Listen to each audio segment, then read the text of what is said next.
Ces dernières années, j'ai constaté qu'il était quand même plus aisé pour les étudiants d'intégrer des projets que d'en proposer.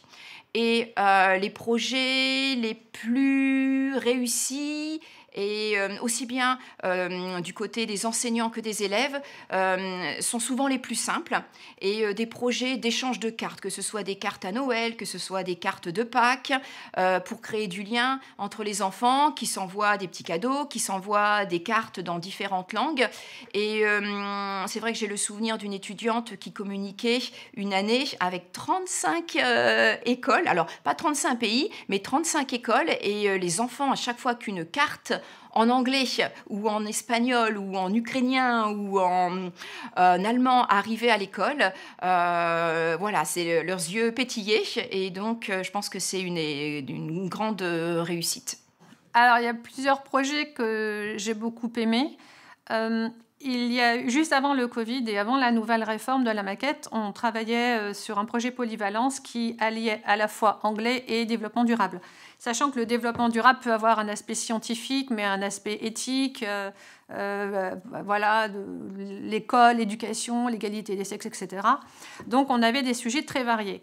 Et à chaque fin d'année, on faisait un bilan avec les étudiants de ce qui s'était passé.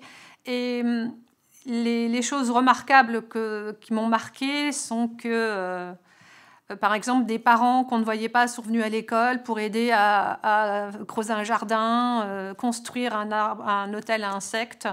Il y a eu des mamans qui sont venues dans la classe pour raconter des comptines dans différentes langues, des chansons dans différentes langues. Il y a eu une carte de Noël qui s'est promenée jusqu'en Algérie, parce que c'était un Christmas card, et ça a donné lieu à tout un échange dans l'école de maternelle. J'ai trouvé que ça, c'est un des plus beaux souvenirs, parce que je trouve ça très émouvant. Après, on a aussi des projets qui ont très bien marché, à tel point qu'on a eu 3 étudiants qui sont devenus ambassadeurs, dont un qui a quitté l'académie. Donc ça crée une communauté dans l'école, ça motive vraiment.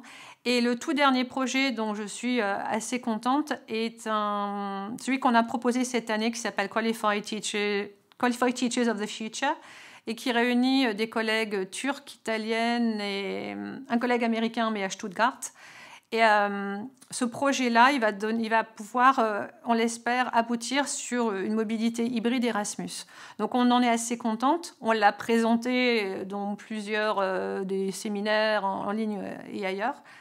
Et ce projet-là, je l'aime beaucoup parce qu'il a permis à nos étudiants justement de participer à ce projet, de construire beaucoup de choses, d'apprendre les uns des autres, parce qu'ils ont comparé leurs pratiques, en quoi consistait être prof dans tel ou tel pays, comment était la formation, mais ils ont fait aussi du culturel.